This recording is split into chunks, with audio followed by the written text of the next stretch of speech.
ସ୍ୱାମୀଙ୍କର ସକାଳେ ସକାଳେ ଏମିତି କାମ କରିବା ଦେଖିକି ମୋତେ ତ ପୁରା ଆଶ୍ଚର୍ଯ୍ୟ ଲାଗିଯାଇଥିଲା। ମୁଁ ସେପଟେ ଚୁଲିକି ଲଗେଇକି ଅଗ୍ନିମାତାଙ୍କୁ ଡାକିକି ଟିକେ ଜୁହାର ହେଲା ବେଳକୁ ଦେଖିଲା ବେଳକୁ ସ୍ୱାମୀ ମୋର ଢମେ ପାଣିକି ନେଇକି ଏପଟରେ ଚାଲି ଆସିଲେଣି। ମୁଁ ତାଙ୍କୁ ଯାଇକି ପଚାରିଥିଲି, କ'ଣ ଲୋ ସକାଳୁ ସକାଳୁ ଏମିତି ତମେ ମୋ କାମ ଗୁଡ଼ା ତମେ କଲଣି? କ'ଣ କିଲୋ ଆଜି କ'ଣ ସୂର୍ଯ୍ୟ କେଉଁ ପଟରେ ଉଦୟିଛି? ଆଜି ପୂର୍ବ ପଟରେ ଉଦୟ ହେଇନି ପଶ୍ଚିମ ପଟରେ। କ୍ୟାମେରାମ୍ୟାନ୍ ଫୋକସ୍ କରୁଛ ନା ନାଇଁ?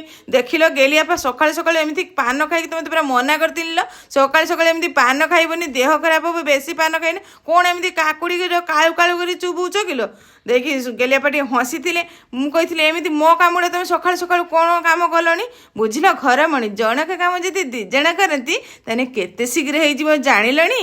ମୁନି ରଖ ତମ ରିଣି ପାଣି କେମିତି ହେଇଗଲାଣି ଗୁଡ଼ା ହାତ କିଣି କିଣି। ଦେଖିପାରୁଛ ତ କ୍ୟାମେରାମ୍ୟାନ୍ ଫୋକସ୍ କରୁଛ ନା ନାହିଁ? କ୍ୟାମେରାମ୍ୟାନ୍ କରିଥିଲେ ହଁ ଆଜି ପାଣି ଗୁଡ଼ା ବହୁତ ଜାଡ଼ ହୋଇଛି, ବହୁତ କଣ କରୁଛି। ଆଉ ଡେରି ନକରି ସ୍ୱାମୀ ସ୍ତ୍ରୀ ମିଶିକି ଟିକେ ଆଳୁଟାକୁ ଚକଟି 2-4 ପାଣିରେ ଧୋଇ ଦେଇଥିଲେ। ଆଉ ଗେଲିଆପା ଡରି ନ କରିକି ପରିବା ଗଛର ବାଡ଼ିକି ଚାଲି ଯାଇଥିଲେ। ପରିବା ବାଡ଼ିକି ଆମ ଓଡ଼ିଆ ଘରେ ପରିବା ବାଡ଼ି କେମିତି ଦେଖୁଥିବେ, ଆଉ କେମିତି ଆମେ ସବୁ ବାଇଗଣ ଗଛ, ବିଲାତି ଗଛ, ଲଙ୍କା ଗଛ ସବୁ ଛେନଛେନିଆ ସବୁ ହେଇଗଲାଣି।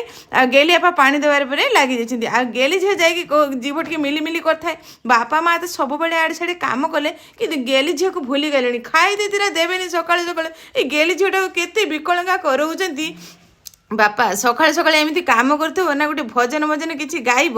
ଆଉ ଗେଲିଆପା ସାଡ଼େ କହିଥିଲେ ତୁ ଗାଉନି ଲୋ ମା ଭଜନ? ନା ତୋ ମା କତିକି ଚାଲିଯା, ତୋ ମା ଭଲ ଗାଆନ୍ତି। ସସ୍ମିତା ଟିକେ ଗେଲି ଝିଅ ପାଇଁ ଟିକେ ଭଜନ ଗାଇଦିଅ। ଗେଲିଆପା ସାଡ଼େ ହୁରି ପକାଉଥିଲେ, ଆଉ ଗୋରୁ ମାତାଙ୍କୁ ଖାଇବା ପାଇଁ ଦେଇ ଦେଇଥିଲେ।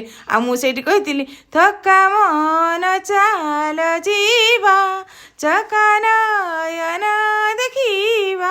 ଗେଲି ଝିଅ କହୁଥିଲା ବାଃ ବଢ଼ିଆ ମା ଗୀତ ଗାଉଛ, ମୁଁ ବି ତମରକ ଗାଇମି ଏଥରକା। ଆଉ ଗେଲି ଝିଅ ଆସି କହୁଥିଲା ମା ମୋତେ ସକାଳୁ ସକାଳୁ ଟିକେ କାଖ କର, ତମେ କାଖ ନ କଲେ ମୋତେ ଭଲ ଲାଗିବନି, ଆଉ 2ଟା ଖାଇବା ପାଇଁ ଦିଅ। ମୁଁ କହିଥିଲି ଚାଲ ଗେଲି ଝିଅ ତୋତେ ଖାଇବା ପାଇଁ ଦେମି, କିନ୍ତୁ ତୋତେ କାଖ କଲେ ମୋ କଙ୍କାଳ ଭାଙ୍ଗିଯିବ। କିନ୍ତୁ ଡେରି ନ କରି ଜାଣିଥିବେ ଆପଣମାନେ କେତେ ମୋ ଗେଲି ଝିଅଟା ଫୁଲେଇ ଗେଲେଇ ଜହରି, ଆଉ ତାକୁ ନ କଲେ କାଖ ହେବ। ଏମିତି ଫୁଲେଇ ଝିଅ କେବେ ଜନ୍ମ କରିବା କଥା ନୁହେଁ। ଆଉ ତ ଟିକେ କାଖ କରିକି ପୁଣି ନେଇଯାଇଥିଲି ଘରକୁ, ଚଟାପଟ ରୋଷେଇ ଘରକୁ। ଆଉ ଗେଲି ଝିଅ ପାଇଁ ମୁଁ ସ୍ପେଶାଲ କିଛି ବନେଇଥିଲି। ଆଉ ଆପଣମାନେ ଜାଣିଥିବେ ଗେଲି ଝିଅ କେତେ ପସନ୍ଦ କରେ ପିଠା ଖାଇବା ପାଇଁ। ଆମର ଗଇଁଠାଗୁଡ଼ି ପିଠା, ଆମର ହେଉଛି ଆରିସା ପିଠା, ତା ପାଇଁ ସ୍ପେଶାଲ ବନେଇଥିଲି ଆଜି ମୁଁ ଆମ ଓଡ଼ିଆ ଘରେ ଆରିସା କାକରା ପିଠା। ଆପଣମାନଙ୍କୁ ଭଲ ଲାଗେ ନା ନାହିଁ ନିହାତି କମେଣ୍ଟରେ ଲେଖିବେ। ଆଉ ମୋ ଗେଲି ଝିଅକୁ ନା ବହୁତ ଭଲ ଲାଗେ। ଆଉ କେଉଁମାନେ ଖାଇବା ପାଇଁ ଭଲ ପାଆନ୍ତି ନିହାତି କମେଣ୍ଟରେ ଲେଖିବେ। ଯଦି ଶିଖିବା ପାଇଁ ଚାହୁଁଛନ୍ତି ତାହେଲେ ରେସିପିଟା ବହୁତ ଜଲ୍ଦି ଆଣିବି, କମେଣ୍ଟରେ ଲେଖିବେ। ଆଜି ପାଇଁ ରହିଲି, ଜୟ ଜଗନ୍ନାଥ।